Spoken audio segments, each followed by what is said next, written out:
Ngelingono Mas, di atas langit masa ada langit. Sasugi-sugi wong isih ana sing luwih sugih, ming sampean urung ditempokke karo wong sing luwih sugih karo sampean.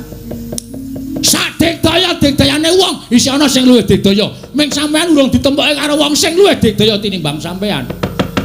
Sapinter-pintere wong isih ana sing luwih pinter. Ngono kuwi hukume alam wis berlaku. Nek kowe arep meksa karo Semar, ora iso, ana anake. Semar duwe kewajiban nang kene ora sak penake dhewe. Lho, yen ngono Semar ora gelem tak boyo ning pager alun, mesti ora. Gandak blegunduk karo gembal. Sumerante, hawela.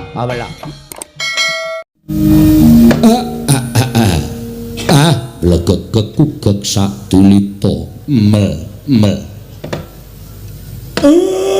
Sasat kadidene kecukrukan wukir sari. Gelepaning samudra madu manah kula. Dene sawetawis wekdal ndara-ndara kula Pandhawa sami mesanggrah wonten ing Karang Kadempel menika boten pangling sinuwun Ndarawati ingkang sesarengan sinuwun Mandura rawuh wonten ing Karang Kadempel. Ndara kula ngaturaken sembah pangabekti kula kunjuk nggih Den sinuwun Sri Prabu Bathara Kresna. Iya jagat waisane Bathara wayah Bathara jagat. Kakang Semar ndak tampa tiba sepadha-padha. Prataku tansah pinanganing kawidadan miring sambikala. Adoh saka Rubeda Kyai Semar aku ngaturake salam taklimku katur. Nggih, kula tampi. Ndadosaken bombong raos sing manahipun ing abdipun Semar Badranaya. Sinuwun Mandura kula ngaturaken bekti kula kunjuk nggih Den. Jagat wasisaning Bathara wayah Bathara jagat Padhik Indra Jaladewaku. Yo Kakang Semar. Wis tak tampa gawe bombong penggaling sun ora liwat. Salam lakniku katur ngersaning Kakang Nayantaka. Nggih. Kula pundi nggo jimat paripih dayanana ing kasantosan. Dipun sekecakaken anggenipun sami lenggah. Kula nuwun sewu. Jaragan namung derajatipun padukuhan mesti kemawon benten kalian wonten Praja Ndarawati menapa dene Praja Mandura. Sak wontenipun nggih Ndara. Iya Kakang Semar. Malah katon kepenak nggonku sowan ngersaning Kakang Nayantaka. Ya Semar. Kaya sura kurang prayoga prataning Baladewa ana ing padukan Karang Kadempel dina samengko iki. Kakang Nayantaka. Nuwun sewu Koko Prabu. Sarawuh paduka Kanjeng Koko Prabu kula ngaturaken pasegan panakrami kunjuk sandhawuh padha paduka Kanjeng Koko Prabu Ndarawati. Koko Prabu Sri Bathara Kresna. Yayi. Sampun kula tampi karya bombong raos sing manahipun ing Raka Ndarawati. Asung paseganipun paduka Yayi Prabu namung kosok wangsulipun kula kepareng ngaturaken pudhi astawanipun ing Raka kunjuk ngersa paduka Yayi Prabu kadang kula ing Amarta. Kula pun dicundhaka panglingga murda amawahono kabagyaning gesang kula mboten langkung kaskecakno anggen jengandika lenggah Koko Prabu Ndarawati kawula nokon nggih sampun mboten kirang prayogi pisawanipun ing Raka Ndarawati. Koko Prabu Mandura kula ngaturaken karaharjan tedhak paduka Kanjeng Koko Prabu Mandura. Yayi tansah pinanganing kawidadan niring sambikala sawanipun ing Raka Mandura durga mendhak kala sirna. Namung pareng kula ngaturaken salam taklimipun ing Raka kunjuk ngersa paduka Yayi Prabu kadang kula Yayi Prabu Darmakusuma. Kula cancang pucaking weni dumawaing wijang urung meketing werdaya saestu andadosaken cahya cahya daging rah kayuwanen mboten langkung kasekecakno anggen jengandika lenggah Koko Prabu. Inggih Yayi sampun mboten kirang prayogi pisawanipun ing Raka ing Mandura.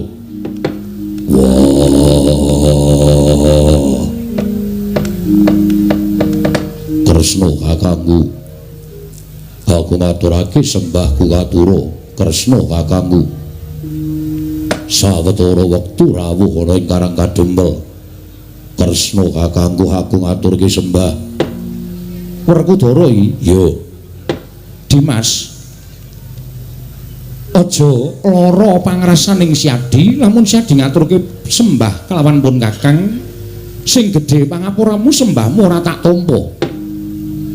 Sembahku ora mbok tampa. Dimas Werkudara iya. Dasarmu apa? Apa pancen Werkudara duwe keluputan? Apa pancen Werkudara duwe salah tumraping Ratu Ndarawati? Aja kaduk ati kajron penampa Yayi. Siadi ora darbe luput tumrapun Kakang, nanging wong sak jagat iki wis padha prisa, ora ana ingkang kuwat nampa sembahing Dimas Werkudara kejaba mung Sang Ruci Bathara. Ya kuwi dewaning Dimas Werkudara. Aja ta jamak lumrahing titah swantah. Nadyan dewa wae ora ana ingkang wani nampa sembahing Werkudara. Lah kok dina iki kadingaren temen. Sira Yayi Werkudara ngaturake sembah kalawan pun Kakang. Mengko gek-gek sakwise pun Kakang nampa sembahing Werkudara, ana apa-apa ingkang tumanduk kelawan pun Kakang, lak malah mbilaeni. Mula aja nganti ana apa-apa ing tumanduk kelawan pun Kakang, mula sembahing Werkudara ora tak tampa ya mung genepi marang darmaning wong tuwa kelawan bocah nom. Pangestuning pun Kakang tampanana Werkudara ora sudi. Lho. Ora sudi nampa sembah pangestuning Kresna. Kowe ora gelem nampa sembahe bocah nom, tangeh lamun pangestune wong tuwa dayanana karo uripe Werkudara. Mula yen kowe ora nampa sembahe Werkudara, aja mangestuni karo Werkudara. Oh ngono, ya jeneng adil. Kowe wis ora gelem nampa sembahe Werkudara, aja mbok salahke yen aku ora nampa pangestune Kresna. Ya wis. Ora ketang rada sesak penggaling pun Kakang, ora ketang rada tida-tida penggaling pun Kakang. Sembahe Werkudara tak tampa, pangestuning pun Kakang tampanana. Lha nek ngono kapan-kapan tak jupuke. Kok sik to? Pangestu kok kapan-kapan dijupuk ki piye? Pangestu ora bosok, pangestu ora bakal mampu. Tresna nampa sembahe Werkudara kanthi tida-tida penggalihmu. Mula pangestumu tak tampani ya apik, ora ya ora apa-apa. Wis iku ora dadi berdondi. Wis tampanen sembahe Werkudara kanthi lega-legawaning ati. Dadak kok percekongi apa Kresna? Koko Prabu? Nggih. Nyatanipun mekaten ingkang sampun kabiyawa nuntun jagat bilih sembahipun Werkudara menika awrat. Abata kaya ngapa sing jeneng Taruna nyembah kalawan Werda wis sak trepe. Kuwi jeneng to ngenggoni tata krama lan ngenggoni unggah-ungguh. Ngaten ya. Wis tampanen. Inggih. Werkudara? Nggih. Sembahmu tak tampa lahir batin pangestuning pun Kakang tampanana tak tampa lahir batin wis rampung. Lha iya bule kakangku aku ngaturake sembahku katur bule kakangku aku ngaturke sembahku katur. Koko Prabu? Nggih. Panjenengan menika ngemutaken ingkang rayi kok panjenengan malah sajaipun damel perkawis gawe perkara apa? Werkudara ngaturaken sembah kok panjenengan mboten nampi pancen tak jarak. Lho, dipun jarak dos pundi? Lho, kowe ngerti dhewe to? Jenenge Baladewa ki pirang-pirang? Baladewa, Kusumawaning Pinta, Wasi Jaladara, Anampa Krasana kuwi jenengku kabeh. Mongko sing jeneng Bule iki sirikaning pun Kakang. Lah kok disebut sak nggon-nggon? Mbok yo ngaturke sembah, Baladewa kakangku aku ngaturke sembah. Ngono wae apik kok. Bula bule. Monggo kene iki dipresani piye akeh. Do ngerti yen to ciri gathering Baladewa ki bule. Werkudara? Nggih. Kowe iki pancen jarak kok. Jarak piye? Bule iki rak sirikaning Koko Prabu to. Mbok yo aja disebut. Koko Prabu Baladewa kula ngaturaken sembah. Utawa Koko Prabu Kakrasana kula ngaturaken sembah kuwi rak apik. Lah kok bule? Bule iki sirikaning Koko Prabu. Aja tok sebut sak nggon-nggon. Yen Siadi muni bule ngono kuwi, tegese Siadi ki mirang-mirangke Koko Prabu. Wong sing jeneng bule kuwi sirikaning Koko Prabu Baladewa. Aja pisan-pisan kowe muni bule, njaluk tulung balenono ping 1000 kas. Kene leren ana kono bule. Baladewa, piye? Yen kowe ora sagu diundang bule, aja gugat karo Werkudara, lan aja ngluputke karo aku. Ning ngluputno karo sing gawe jagat, ngluputno karo sing tumitah sarta sing nitahake kowe kena apa kowe digawe bule. Ngerti wong urip ning alam padang kuwi bungah susah bejo cilaka sugih miskin kudu ditampa kanthi ikhlas. Wujude apa wae kudu ngaturake syukur marang ngersaning Gusti. Mergo wis diparingi urip, kowe diparingi urip wujude bule kok kowe ora trima yen ngono kowe ora percaya karo panguwasaning Gusti. Kowe ora duweni rasa percaya karo panguwasaning Gusti ngakarya jagat. Wis malah mejang. Ya wis, tak tampa sembahmu pangestunipun Kakang Tampanono. Yo, ndak gegem dadekake jimat prayoga nunggu lenggah bule kakangku. Bola baleni meneh. Ya wis ora kurang kepenak Werkudara. Koko Prabu sembah bekti kula kunjuk. Arjuna tak tampa. Koko Prabu Mandura sembah bekti kula kunjuk. Ya Janaka tak tampa. Nuwun sewu Ndara. Kaget manah kula. Para Pandhawa sampun sawetawis lenggah wonten ing Karang Kadempel. Teka Ndara sinuwun Dwarawati kaliyan sinuwun Mandura sumusul wonten ing Karang Kadempel. Menawi dipun keparengaken kawedharing kathah dumunten kababarna wigatosipun menapa ning menawi wadi tumraping para sentana utawi kawula Karang Kadempel monggo Den. Kula kanthi manjing saklebeting bali wisma pepanggihan catur nitra kalawan ingkang abdipun Semar. Kakang Semar. Kula wonten dawuh. Ana pitakon tumraping Nata Ndarawati ingkang sekawit panjenengan ingsun prapta ing negara Ngamarta. Nanging jebul Ngamarta tinemune suwung ingkang padha lenggah amung piranganing Punggawa lan Nayaka ing padha jejaga negara Ngamarta. Tumuli nalika semana aku antuk pelapuraning sawijining Nayaka yen to para Pandhawa mapan ana ing Karang Kadempel. Marata coba aja Kakang Semar ingkang nanjihake kelawan sowaning Nata Ndarawati nanging Nata Ndarawati ingkang nyuwun dawuh Kyai Nayantaka. Apa to sababe? Dene para Pandhawa sawetara mapan ana ing Karang Kadempel. Kakang Semar, aku nyadong dawuh timbalaning Kakang Nayantaka. Nuwun sewu lho Den. Wiwit sekawit kula wis nggraita nek ndara-ndara kula Pandhawa rawuh enten Karang Kadempel niki nek nganti kapireng dening priyagung sami mestani nek Semar niku wong sing kemewat dening atase derajat kula menika namung batur, kula menika namung Panakawon kok kerawuhan ndara-ndara kula Pandhawa. Sinengga kula menika wong aleman ning nuwun sewu. Rawuhipun Ndara kula Pandhawa menika mboten saking karep kula mboten. Kula kepengin rawuhipun Ndara-ndara kula Pandhawa wonten Karang Kadempel niku ya ora. Ning sampun Sabta ari kelungguhan dinten sak mangke menika Pandhawa sami mesanggrah wonten ing Karang Kadempel. Lah menawi Ndara Kresna nyuwun dawuh utawi sinuwun Ndarawati kepengin pirsa menapa to sababipun dene Ndara-ndara kula Pandhawa rawuh teng Karang Kadempel. Kula tak crita, kula mboten ajeng nambahi, kula ora arep ngelongi napa sing dumadi. Jujur lahir lan batin kula nek iso lathi kalih atine Semar Makarti dadi siji. Yo, Kyai Semar. Aku percaya marang Kakang Nayantaka. Nggih, syukur. Nai ngaten, Den. Mugi andadosna ing kawuningan. Sabta ari ing kepengker ndara-ndara kula Pandhawa rawuh enten Karang Kadempel. Sareng sami kula tanjihaken apa ta sababe?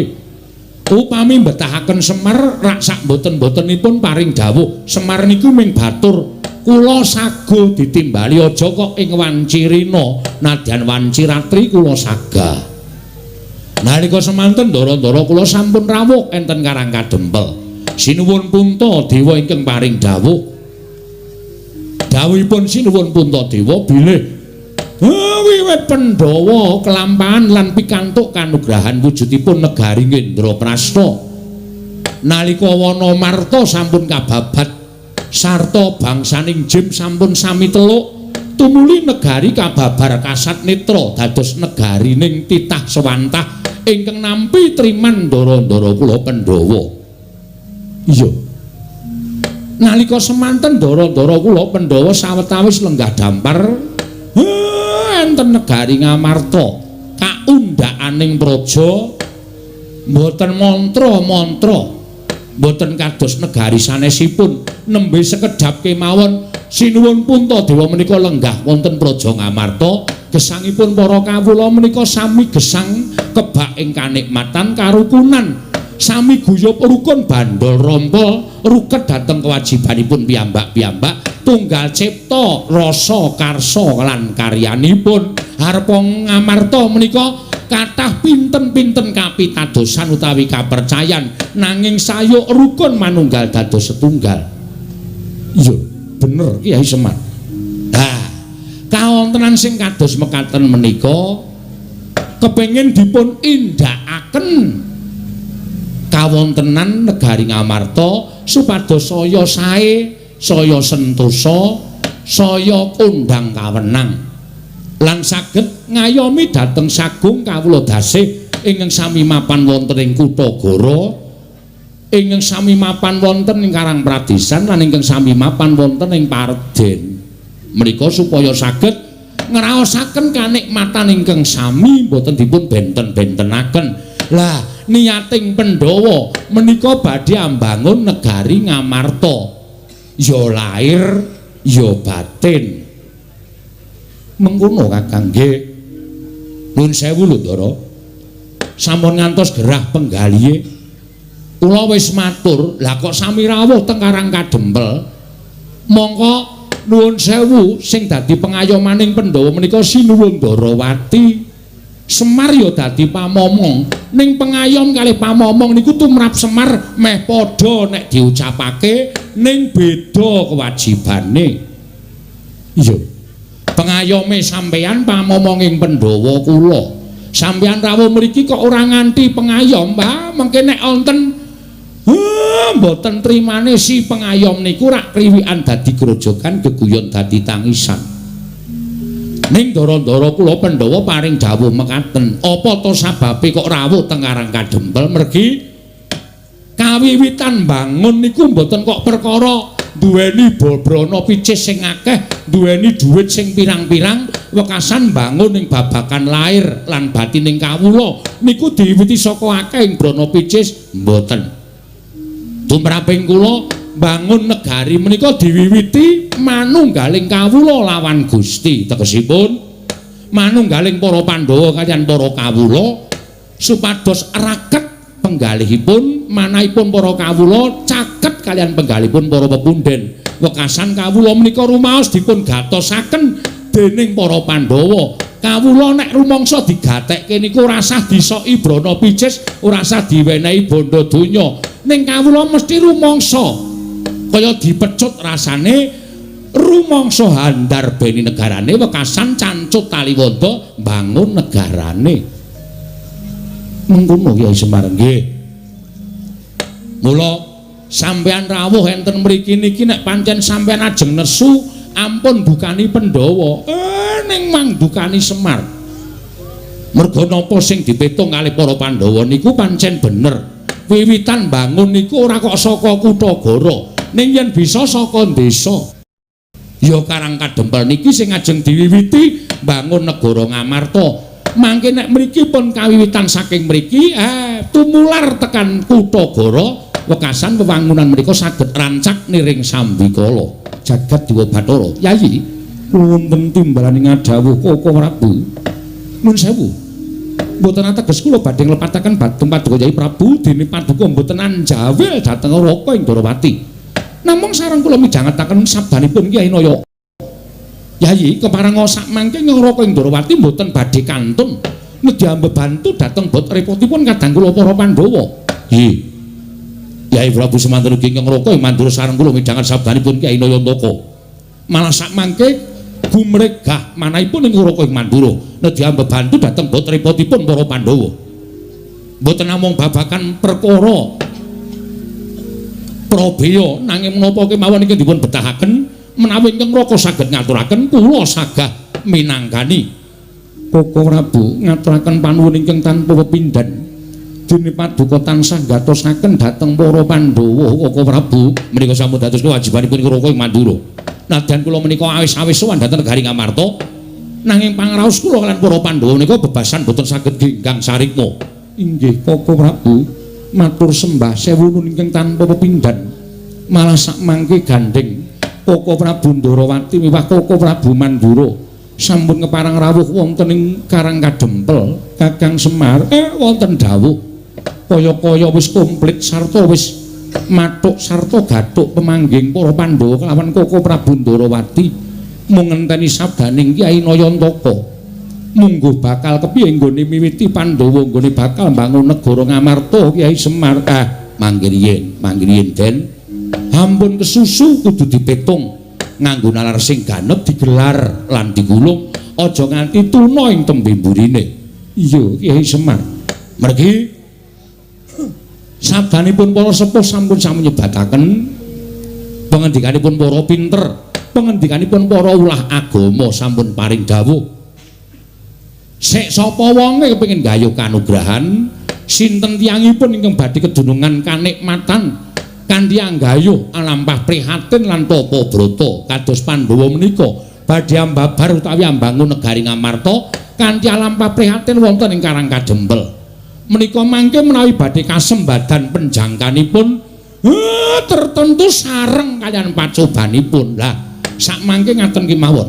Bab perkara bangun menika dipun penggalih wingking ingkang langkung prayogi tata-tata babagan pacobanipun. Mergi kanugrahan kaliyan pacoban menika adaanipun sok teka bebarengan.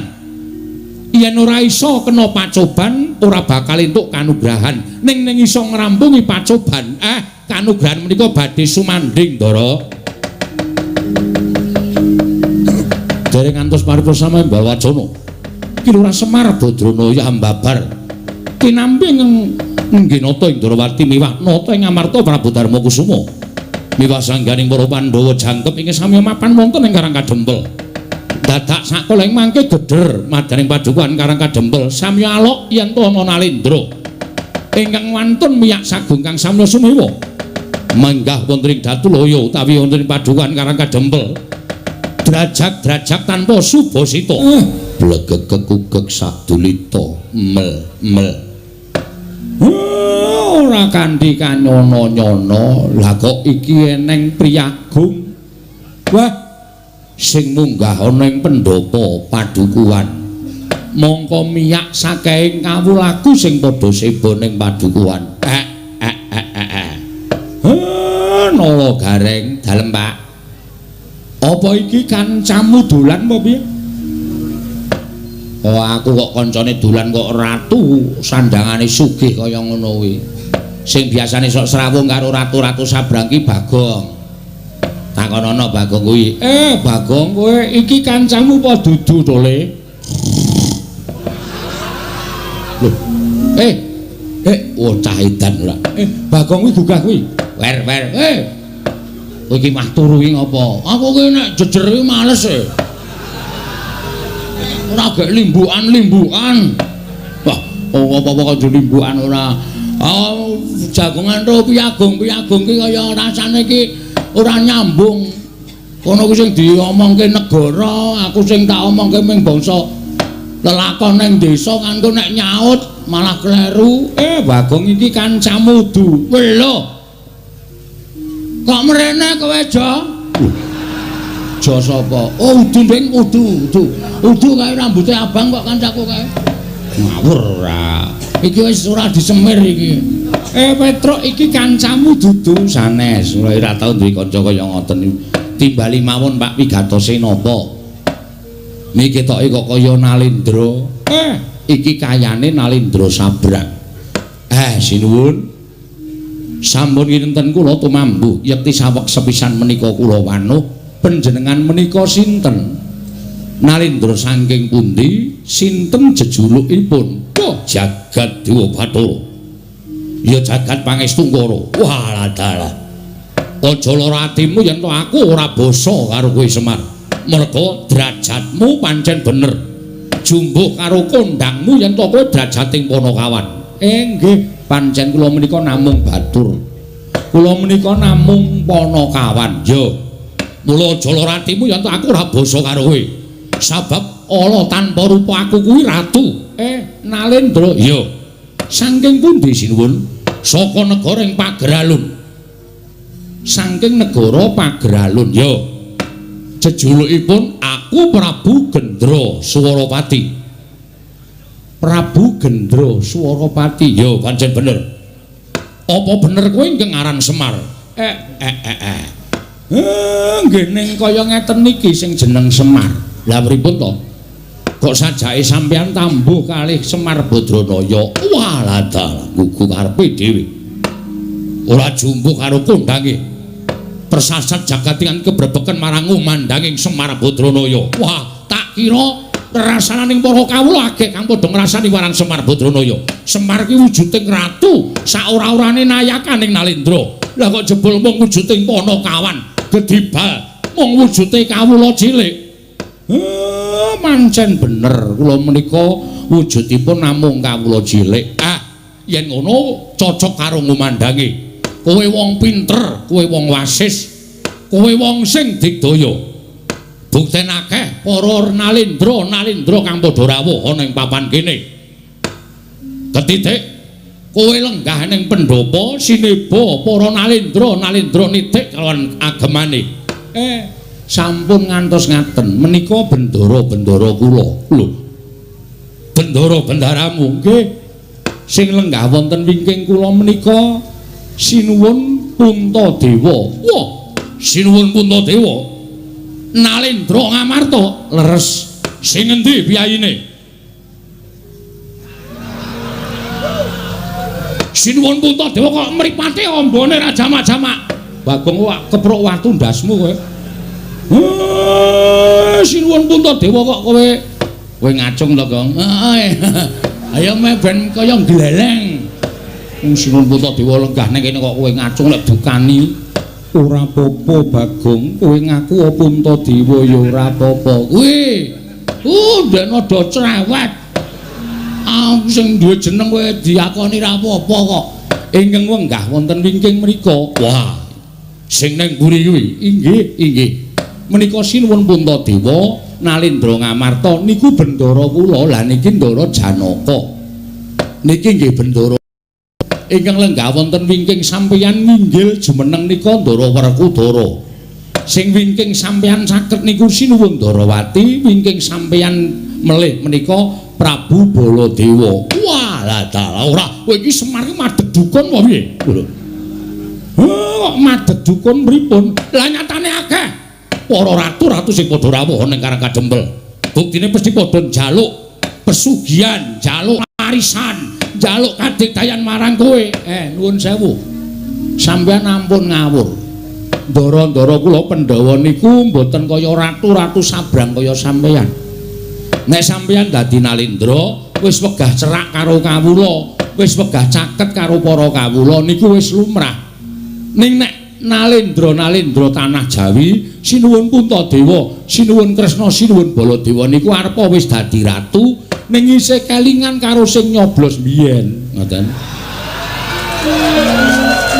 Dadi tetep tedhak enten masyarakat cilik ngene iki tetep disambangi, tetep dicaketi. Ora kaya sampeyan kula ngerti watak sampeyan niku nek wong sabrang niku le apik niku nek lagi magang.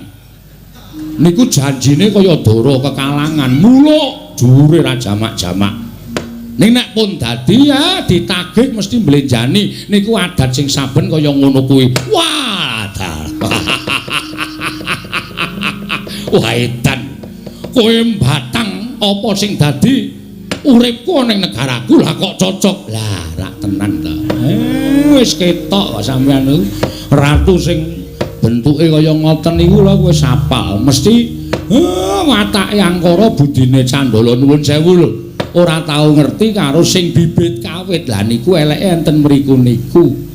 Pun saniki sampeyan ajeng napa rawuh teng Karang Kadempel wigatosipun ajeng pripun kula tak nyuwun priksa. Nek kepareng kula badhe midhangetaken sabdanipun Sinuwun Prabu Gendra Suropati. Iki ngene Semar. Malah kepasang yuk katuju ngene praptaku ning Karang Kadempel iso ketemu kalawan Semar Badranaya. Ngerti yo? Yen to negaraku iki ketaman pegebluk. Negara Pageralun iki ketaman pegebluk. Akeh kang padha tekaning pati, esuk lara sore mati, sore lara esuk ketiwasan. Mongko wis ora kurang-kurang nggonmu ngrawake para Brahmana winasih Siwa Sugata miyang para nimpuna supaya nambak rengkaning praja parandene ing tak tindakake gagar wigar tenantuk karya. Mangsa kala ingkang prayoga aku nglakoni sarenaritis sesemek ron Rajamala abebantal Bata Sarimbak.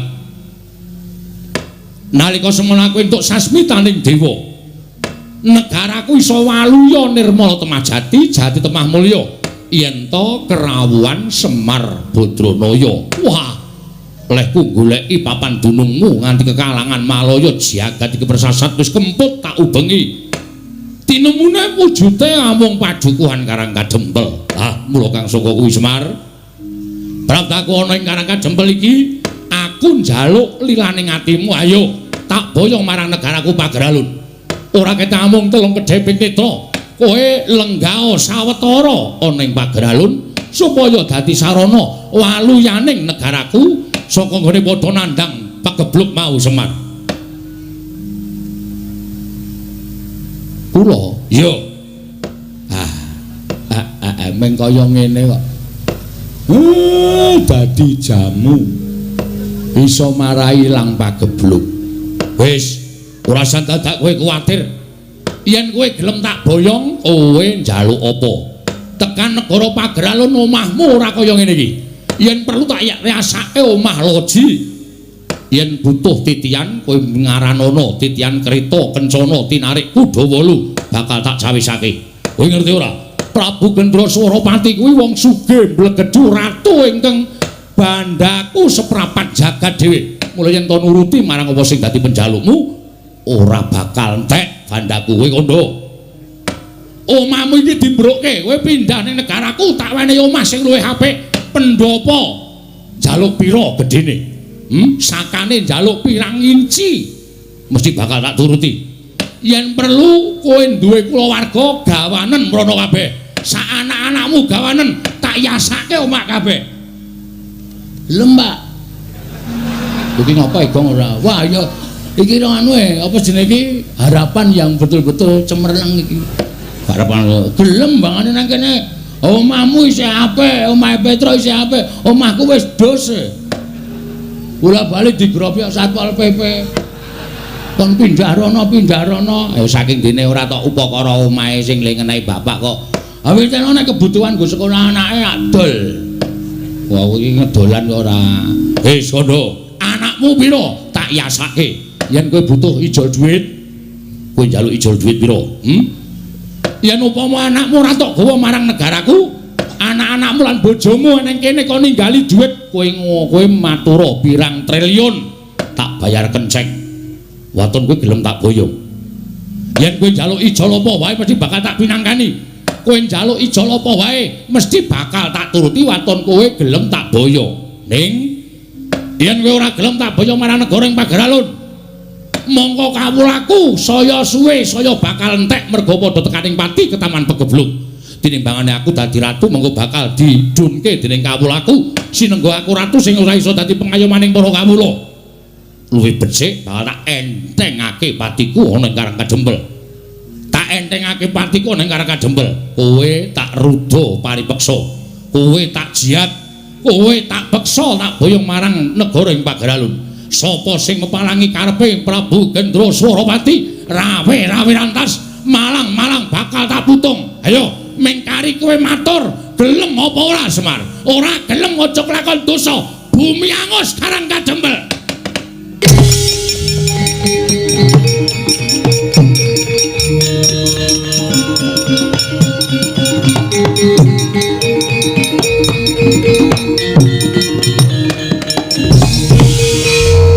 Kowe arep ngopo? Kowe arep ngopo kowe?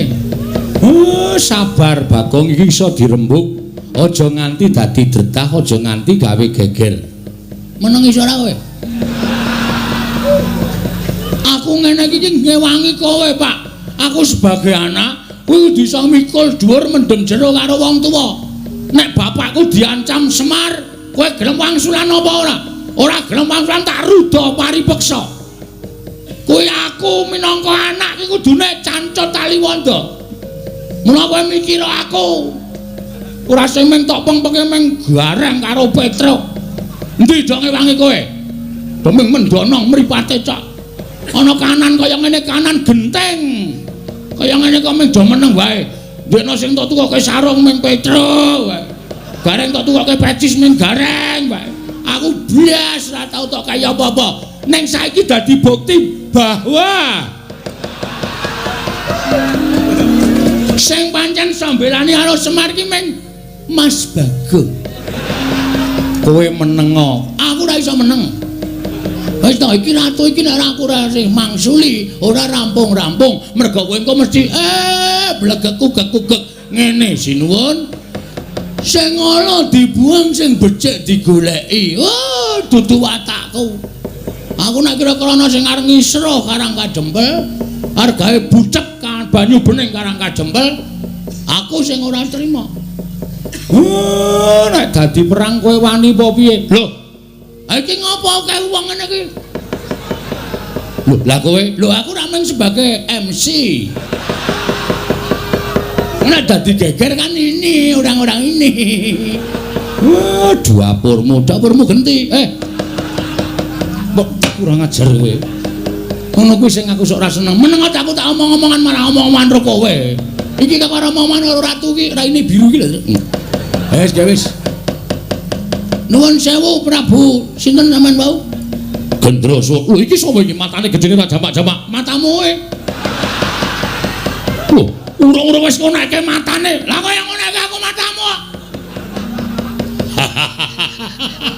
Aku seneng Bagong ngono kuwi. Aku seneng tegese Bagong kuwi gatekake karo Karang Kadempel. Ngopo ki ya ngapa kowe iki? Wah, malah aku barang diseseni. Meneng ah. Ora ana sing ngodo cuma kejaba aku. Kok Prabu menika sampun to. Kendel mawon Bagong menika nek wis ngonteni kaya wong kang slupan. Kaya wis dinengke wae. Iki sapa? Anak Ragile Semar. Lho, anak Ragile Semar. Heeh. Sapa jenengmu? Bagong. Kowe tak jak sisan ning negaraku tak iasake loji. Serius. Oh, cah edan ora. Ketoke nesu kok barang diumuki omah kok serius. Aku ki ra blereng karo bondo donya. Aku arep kaya ngene iki, uripku kuwi miskin. Ngono. Nang aku kere. Dadi nek ning tok imingi-imingi bondo donya iki, nggo ngopo? Wong urip ki ora kudu ngawula bondo donya. Wong urip ora kudu ngawula derajat pangkat. Sok neng kono iki ora ditakokke derajatmu apa, pangkatmu apa, bandamu pira, sing ditakokke kelakuan sing apik. Jangan tepuk tangan. Apa gunanya tepuk tangan tanpa saweran? Oh, pancen setan lan kok. Berarti kowe bapakne setan. Hus. Wis. Saiki ngene Mas. Sing jeneng ukume adile wong nyilih kuwi disilihi. Upama ora disilihi ya wis ora usah dadak meksa. Hukume wong takon diwangsuli. Wis ngono kuwi. Urip ning alam donya ki mung rong perkara. Takon diwangsuli, nyilih disilihi, padang peteng, mlebu metu, mati urip. Ngono. Dadi nek sampean ngongasake ning sampean sugih, aku wong sugih. Aku wong duwe. Ngelingono Mas, di atas langit masa ada langit. Sak sugih-sugih wong isih ana sing luwih sugih, ming sampean urung ditempokke karo wong sing luwih sugih karo sampean. Sak digdaya-digdayane wong isih ana sing luwih digdaya, ming sampean urung ditempokke karo wong sing luwih digdaya tinimbang sampean. Sak pinter-pintere wong isih ana sing luwih pinter. Ngono kuwi hukume alam wis berlaku. Nek kowe arep meksa karo Semar, ora iso, ana anake. Semar duwe kewajiban nang kene ora sak penake dhewe. Lho, yen ngono Semar ora gelem tak boyo ning pager alun, mesti ora. Semar ki ora tau gelem diboyong nang ndi-ndi arep dipameri brana picih. Semar ki ora tau gelem. Semar ki nek wis gelem sugih. Semar nang kayangan ya Pak ya. Iki kakane Bathara Guru e, ha ta Pak? Iki Bathara dosen udu-udu. Kowe dosen ora, ajare kakane Bathara Guru. Bathara Guru kae adikku, kae Manikmaya, aku Ismaya. Kae adikku, kakangku meneh Pak Dimutaga kae Tejamaya. Wah, aseme. Berarti dewa tenan kowe Pak. Iya. Wah, gleleng iki aku anak dewa ya Pak ya. Kapan-kapan dolan ning kayangan Pak. Rasa. Aku pengen renang ning Karang Kawidodaren. Karang Kawidodaren tok nggo renang banyune bucek. juang kalbu meko. Semar taruda paripeksa. Kowe arep ngruda paripeksa karo Semar. Betenge Bagong. Lho, yen ngono kowe wani karo aku sing nawedani apamu? Wah, lah dalah. Wah, aku ya lah dalah. Dian iki menungsa apa iki? Menungsa tenan genah urip ngene padake anggep aku saka batreno kaya. Iki menungsa tenan kedunungan nyawa. Wah, ayo ngendi pampane wong neter Kadik Dayan. Weh lah nantang tenan kowe. Hah? Muni piye? Muni piye kowe? Wih lho kowe kebangetan nek kowe carane ngono kuwi. Kowe kebangetan. Kowe tak tantang kok malah nyumbari Baladewa. Iblis lanat kuku karepe. Wah, mati tenan. Menungso ora tatara karo jajanan nyumbari Baladewa. Ratu Mandura Basumbari keparat.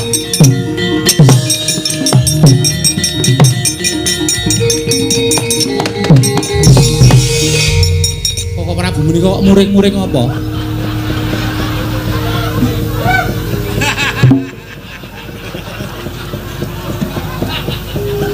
Lah iki Bagong mau muni.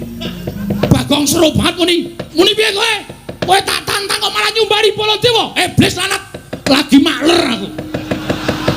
Krungu disumbari Baladewa ki ratu ora tau mampu penantang kok disumbari karo ratu iblis. Bagong, non.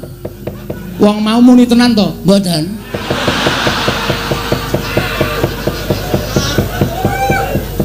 Bagong matur nek ora muni apa-apa. Senengane kok percaya karo Bagong lho. Kowe iki ya edan kok Bagong. Ha wis suwe.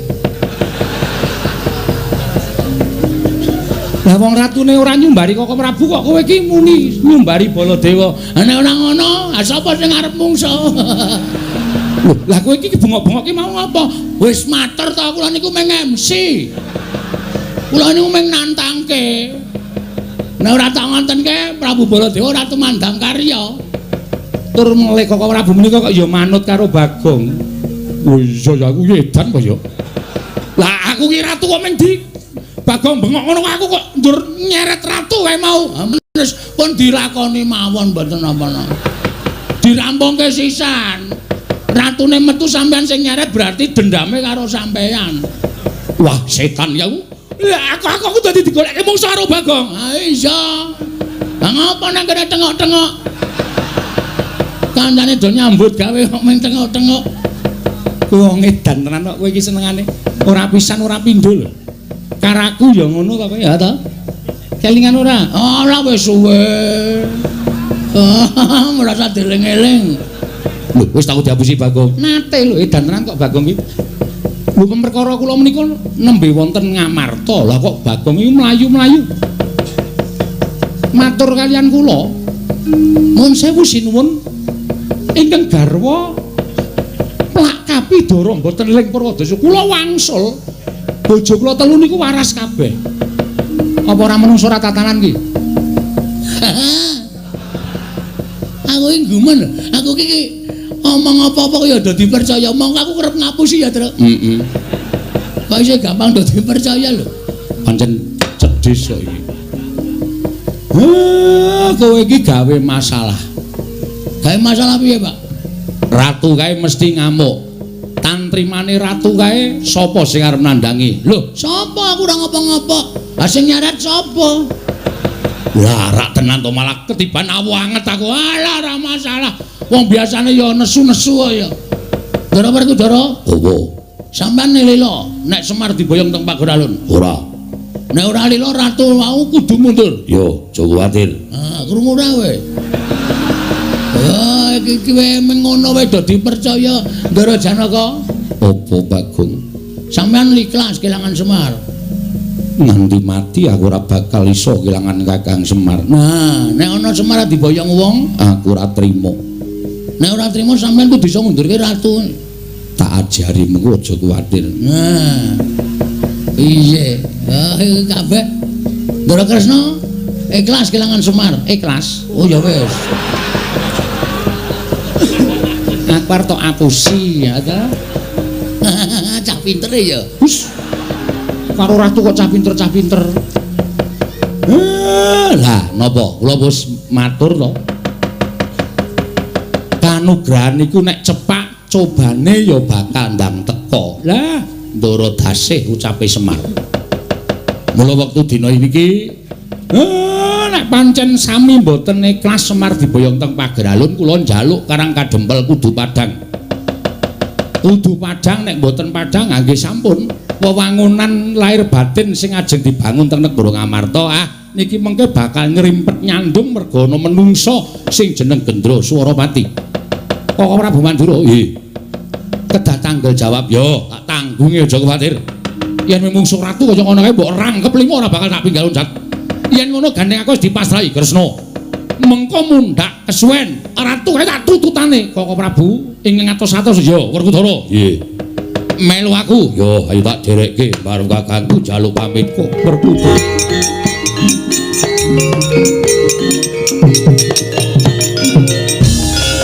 Tinututi lamun katututan lamun mangsa prawira diktaya prawira diktaya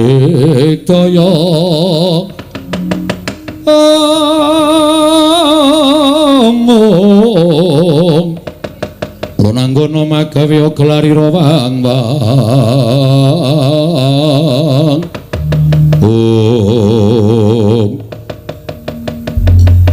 mlebu lalatan Karang Kadempel ana satriya kanthet ngeyayet dringa sing uler geni tumpangke kuping kiwa tengen mandeng karo aku tanpa dep sapa kowe takon karo aku Senopati Dwarawati Raden Setyaki dasar para nyata balik kowe sapa kekeseting Sang Prabu Gendra Swaropati aku tumenggung Sumbang Suradikja ya sing buri sapa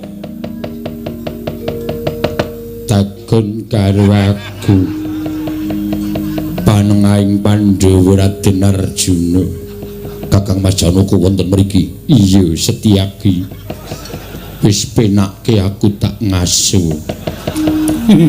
ae wedi nek konangan mboten niku wau Bagong Jaidan aku Bagong ngapa ayo takon ngapa kowe oh Bagong dasar para nyata pangkatmu apa lho RT omong RT kok gleleng ora weh gawe KTP ora ana tanda tangane RT apa dadi aja sok nyepelekke terus sapa kowe Sumbang Suradikja ora nyumbang ora apa-apa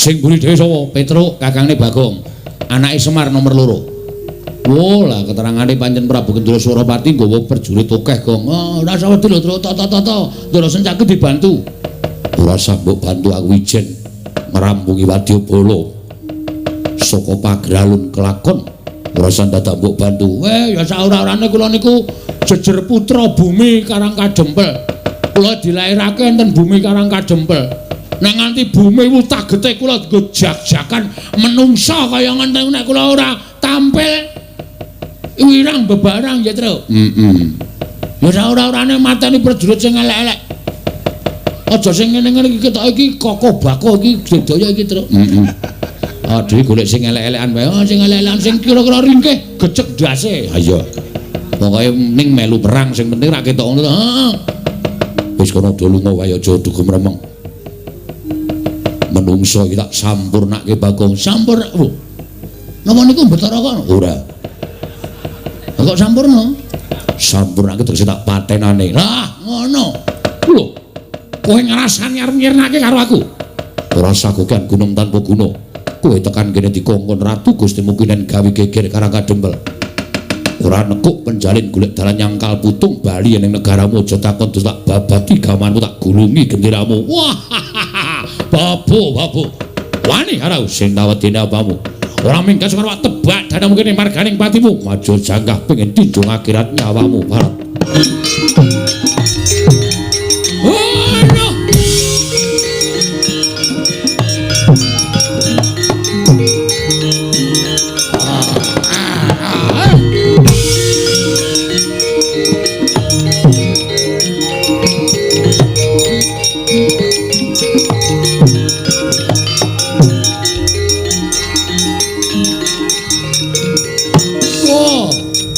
sapa Prabu Dara Kowe sapa?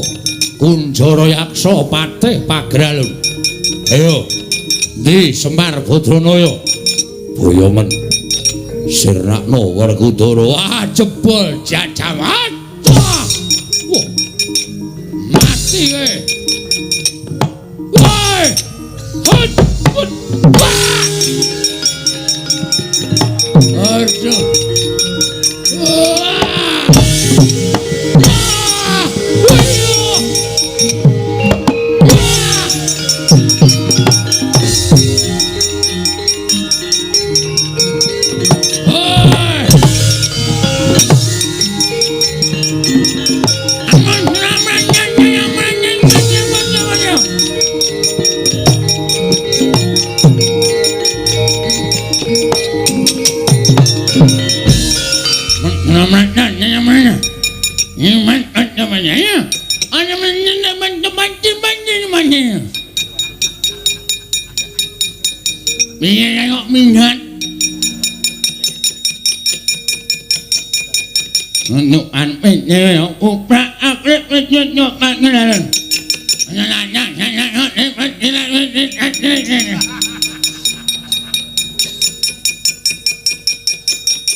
Gong, Rene otakne dolanan. Apa ta, Tru? Rene yo.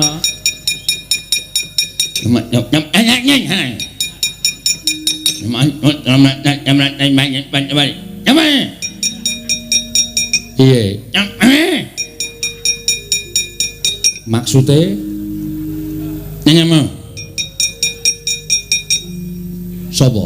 Kowe. Aku piye?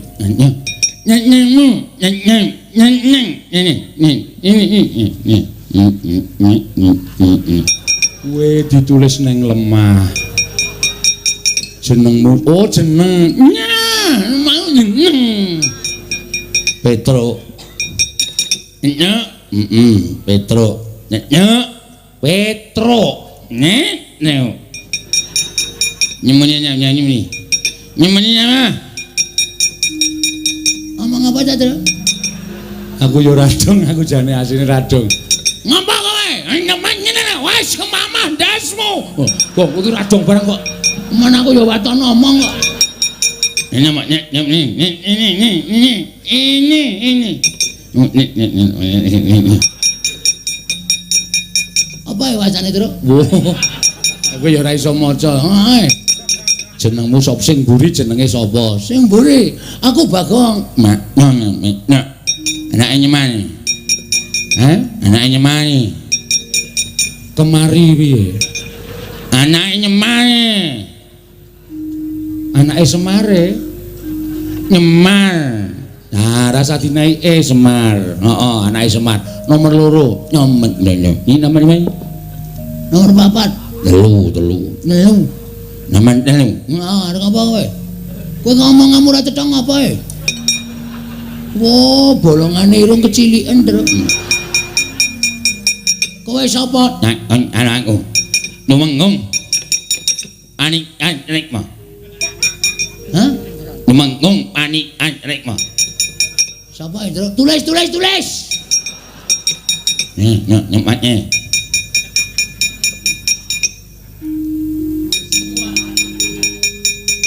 Tumenggung Panigas Rekmo. Walah, tukang cukur ta kowe. Nganyukun dak matos. Tukang cukur dak matos. Sukari kowe ora. Amat banyak ya. Ojo wadur ae. Tenok mati maju anyar mana tampo ora apa ya. Tulis oke banget. Ngomong oke banget tulis oke banget ndake lemah. Aku radong Nyemar. Heeh, Semar piye? Mohono tangane. Incung iki. Lek lincung. Nek lincung panganan. Aku dong nek iki dong aku. Lek lincung panganan ngono to. Ngene paham. Aku dong iki gene paham ngono ta. Semar dengan ini bodot tangane lincung sikile. Ayo Prabu Gindranyana sapa Prabu Gindranyana maksudnya bapakku arep tok krincung tangane tok bondo bondo tangane tok krincung sire tok aturke Prabu Gindranyana Gendra Suropati Gindranyana aku entuk pepungah mundur ora level ora level ya aku nemu ngomong ere mundur wah kepruke watu ndase ya terus aja sing aku dinake kere aja sabar kowe mesakake lho iki ketoke kaya ngene iki nyang apa aku aja dimecake iki kulino blut kulino penang kulino yo ning paparanan ha anyira manyem ayo nyanyi ora gelem mundur lakon tinjung akhirat nyawamu dina iki nanya nganggo gamelan kecum aku ki selak mumet mumet ngopo mumet krungokke suarane iki nyanyi buan modar mbok man Sari apik itu. Aji kowe ya aja ngene wong mati iki medeni ora wedi ro demit. Oh ya wis. Lurek. Prada Mas atu menggong e. Ha iya. Copote wis. Lumayan iki. Ha. Itu dosa lho ngono kuwi njupuki sandangane wong sing mati. Ah ora urusan. Mungsuh ya wis.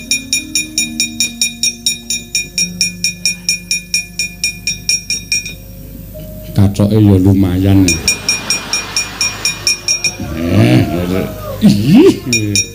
Waduh gede banget. Disekeng. Ben cara kuno disekeng.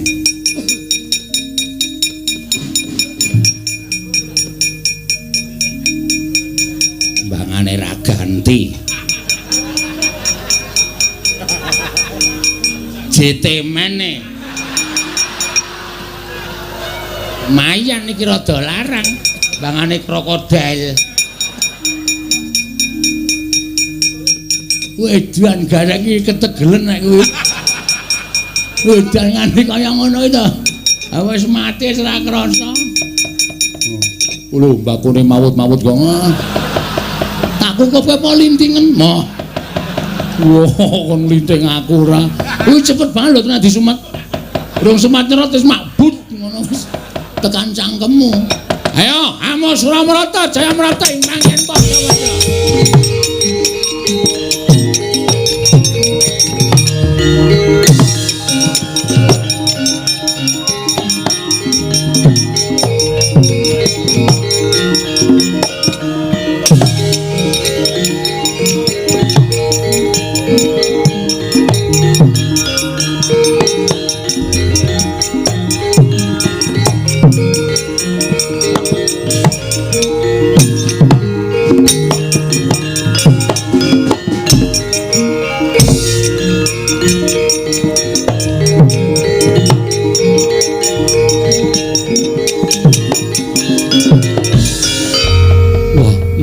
Kula Mbah.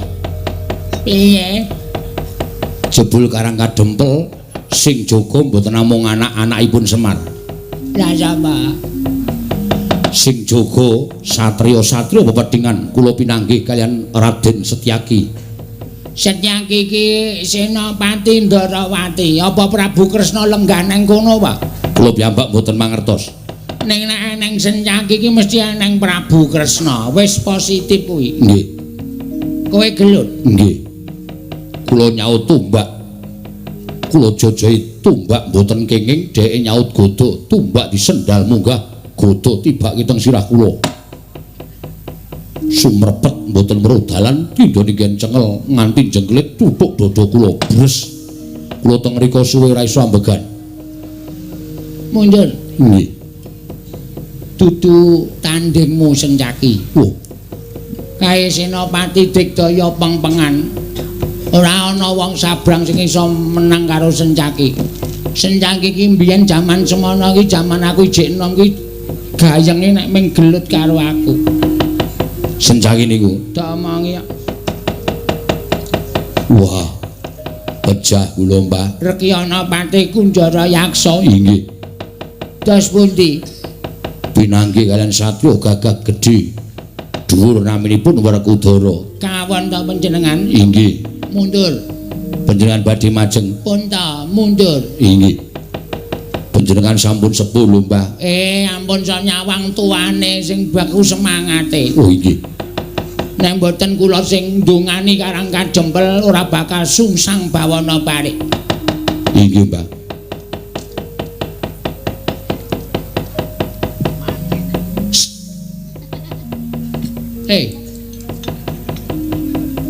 Arep maju ora kowe? Arep maju ora?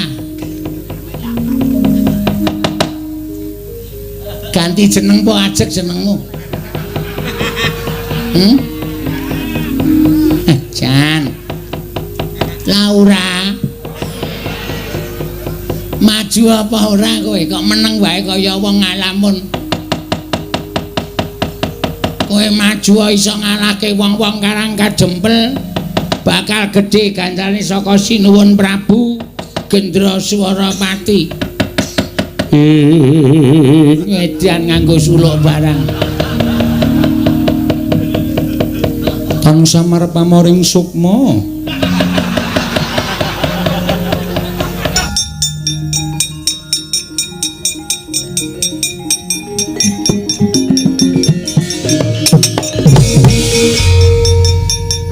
Wong bagus. Najan dedeg piadeg ora sepiro wae sapa ngaku wae. Iki apa iki? Uang ya, masak keong. Uang. Brengosen kok bengesan. Aku kan cowok feminim. Cowok feminim iki piye? Gak ngerti. Gak milenial babal blas. Sapa Mas? Sentiaki. Sentiaki, ya ampun jenenge Sentiaki sentil. Sedikit menjadi kowe iki ngopo? Gemes karo sampean, gemes ya ampun tak jiwit lho.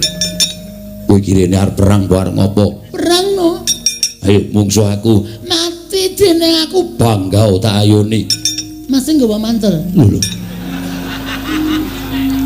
Ngopo? Ya ampun, perang karo aku kan kudu nganggo lemek. Nek ora kan ya ora gayeng to, Mas. Iya Mas ya. Ayo to. Iki wis jam 1 tak korting 15.000 wis ya. Gila nih. Ya ampun Mas, aja mlayu to Mas, boyo aku dilegani. Yo mlakune wis ki lho Mas.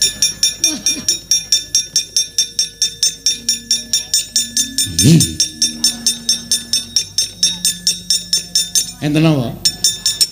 Nah, yen kowe cocok.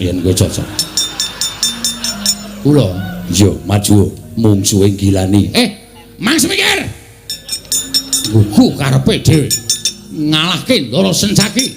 Apa dikira anak Semar ora ana sing iso ngalahke wong-wong Pagralun. Ayo, kene. Legane ati. Mungsuhe.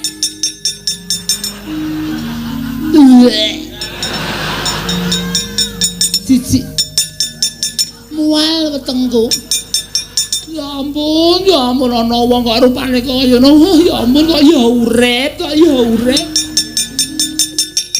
Sasaranku kan om. Iki kok Mbah Kakung kaya ngene ya ampun ya wis kaya urip. Sapa kowe? Sapa kowe? Kowe sapa? Petro. Jeneng kok Cakro. Cakro ngebleki jasmu iki piye? Ora kasar-kasar to Mas, nek ngendikane ora kasar-kasar ya ampun menjenani wong tuwa ya dicokot tebeng bola, harus sing enom-enom. Nek ngendika jajak kasar, ndak ditiru bocah cilik. Sing aduh, tak kira apa ya ampun, wedele bodong. Asik lho iki nggo dolanan. godhong aku saiki. Iki sesuk diboncengke Bagong ngalor ngidul kae. Gong, Rene tak kandhani le. Ngapa Sip iki. Minggat kowe. Piye? Ya ampun sapa meneh iki? Lho, lengganan kok lali. Iki aku mung kari ngesak molas piye jalan ora? Ora sudi nggo apa ngabrak apa? Kowe sing ngapusi aku kowe ha? Kowe sing ngapusi aku bayar nganggo dit palsu. Aku ya wedok palsu kok. Ya ampun kurang ajar. Bayar nganggo dit monolopi. Monopoli kok monolopi. Monopoli ya ampun. Yo, ayo. Ora masalah ya. Dia nekat banget iki. Wah, kono padange ya kono.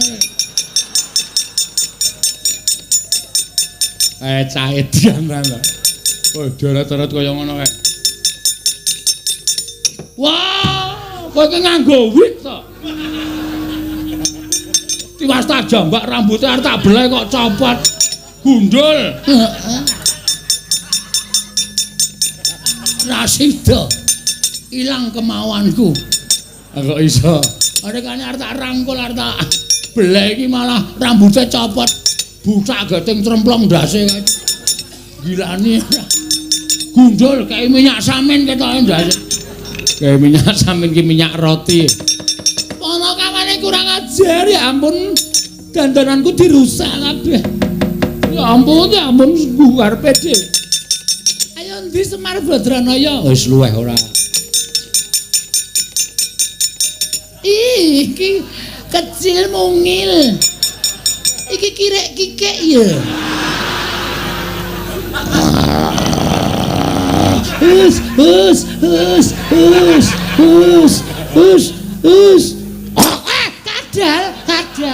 Kadal ya ampun, latahku metu ya ampun kadal. Ya ampun kireke apik banget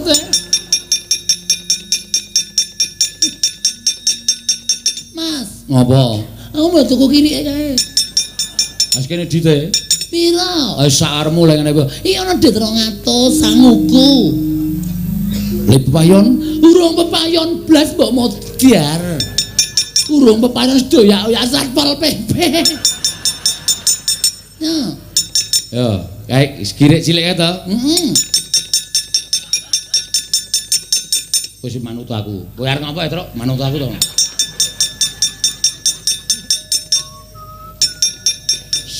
Iki galak lho iki. Nek nganti kowe ora iso ling ngopeni galak tenan iki. Ngandel ora. Iki gereng iki. Tur iki iso kaya menungso. Masa? Kowe dituku ana 200 gelem ra? Nek gelem jegok pisan, nek ora gelem jegok pindho. Ora gelem. Lho. Ditambahi nek njaluk tambah jegok pisan, nek njaluk ora tambah jegok pindho. Njaluk tambah. Ya ampun. BPKB-nya. Tambahi BPKB gelem ra? Nek gelem jegok pisan, nek ora gelem jegok pindho. Ora gelem.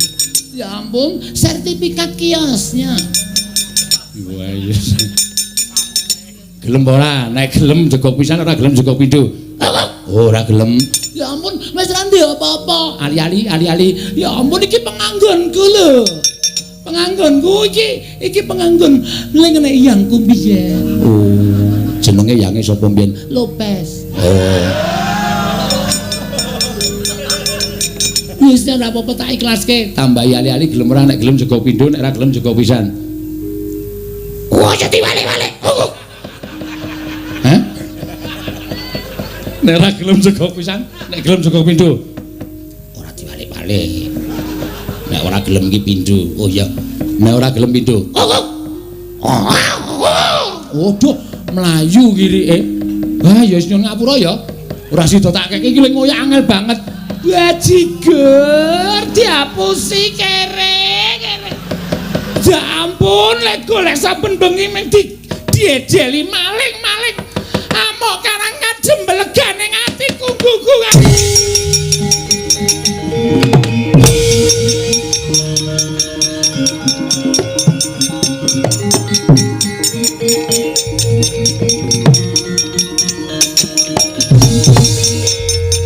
Amasura marata jaya marata imbang yen padha. Aku kelangan.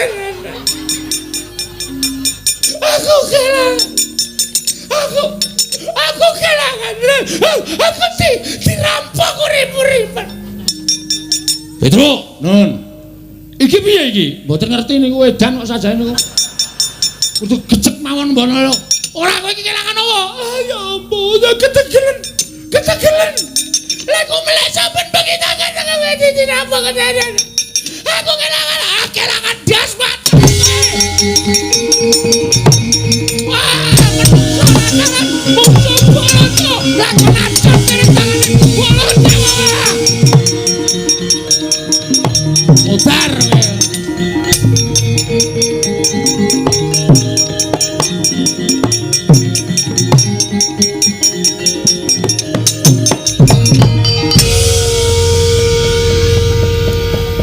Innalillahi wa inna ilaihi raji'un.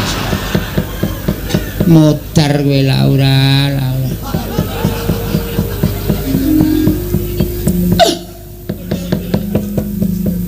Isih urip ta? Tiwasne tak dongake mesti muring-uring. Ya ampun, Mbah. Tolongin aku, Mbah. Tolong, Mbah. Iya tak gotong ya. Lah bocah kok kaya ngene. Wis waras yo, Ngger, waras inggih, Mbah.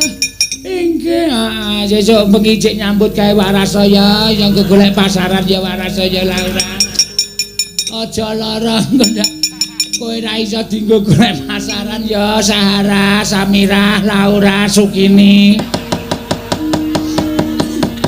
Pirang-pirang jeneng kula Mbah. Lah ya, amuk endi wong Karang Kadempel?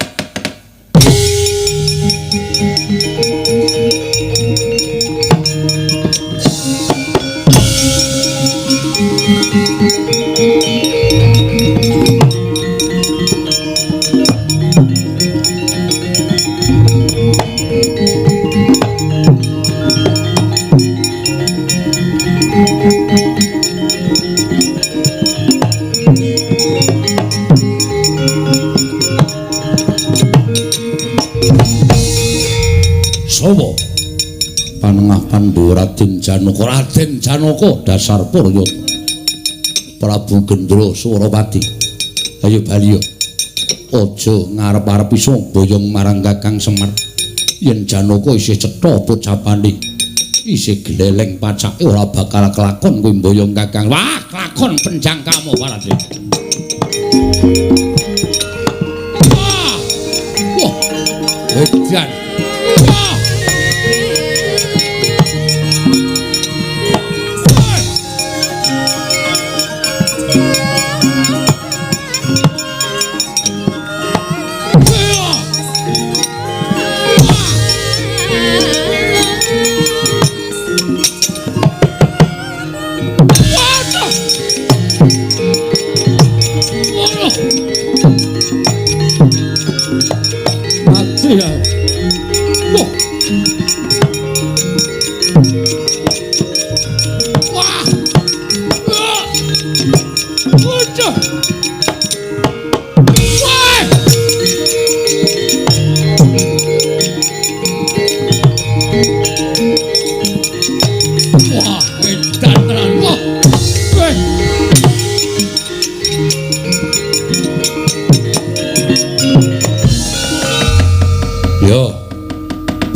Wong Digdaya pancen wong pilih tanding wong-wong Amarta. Ning apa dikira Prabu Gendra Suropati mundur tekan suwene? Raden Janaka, kowe kuat nadai pusakaku Kyai Candra Wirayang. Ora nggletak tekaning pati meguru karo kowe Barat.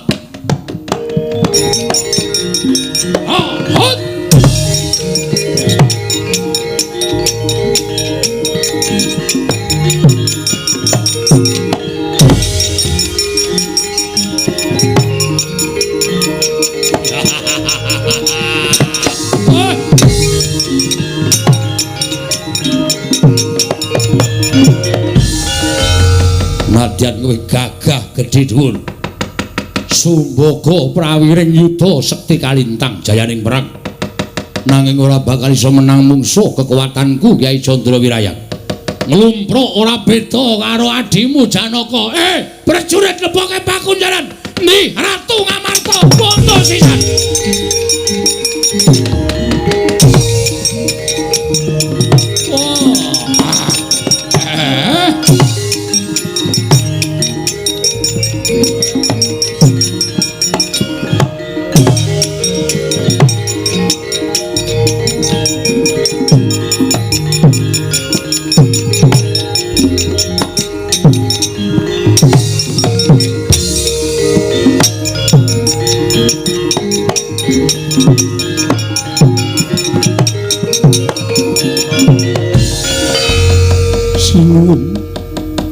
Sesemban kula Giduh raosing manah kula dipisah kathahing para kawula kareng kadempel sami alok.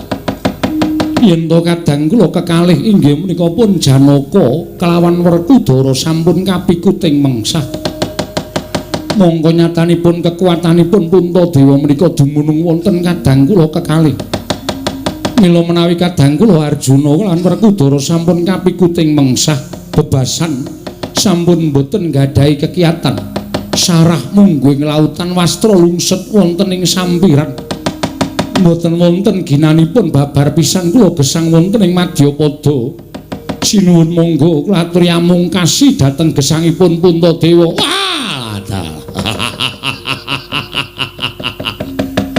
Nadyan kondhang kowe Ratu Digdaya kedunungan Pustaka Jamus miyang jimat Klimasada.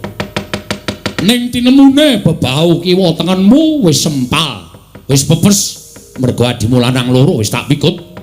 Wis ra bakal iso nglawat. Kowe ora iso piye-piye Puntadewa. Boyong leboke pakunjaran dina iki.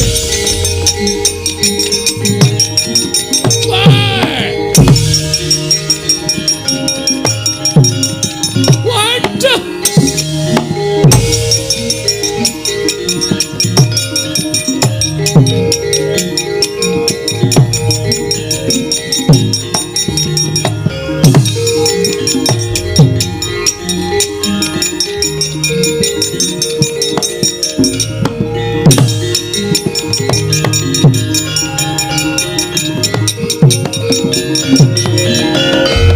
Petro mlayu-mlayu ngowo.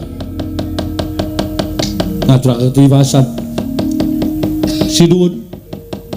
Lepatipun ing abdi nyuwun Tadhawadana. Yo, ene ngowo. Aturkan ketiwasan. Nek wonten lepatipun angge kula bojo atur kula siwon pangapunten. Kowe iki tak takoni malah nangis piye? Mergo ati kula mboten kuat, Dara. Ora kuat nyumurupi kahanan sing dumadi. Kahanan apa? Prabu Gendra Swaropati majeng wonten ing pabaratan Dara Janaka sing methuke. Yo, Janaka sing methuke. Nggih. Ingkang sekawit Prabu Gendra Swaropati diajar kali Dara Janaka. Nek Prabu Gendra Swaropati. Ora wae lek kajane. Apa? Apa? Prabu Gendra Swaropati ngetokke painah. Panah piye? Anu panah. Mulut sak obor pucuke dilepaske Ndara Janaka kena duk nglumpruk terus diboyong karo prajurit pagralon. Ndara Werkudara mlaju kenging pusaka duk nglumpruk gawa karo prajurit pagralon. Niki pun entek Sinuwun Darmakusuma diboyong. Wah, iblis lanang. Ngukung arepe dhewe kowe boyongi para Pandhawa. Nata mantura Prabu Baladewa. Babarna pisan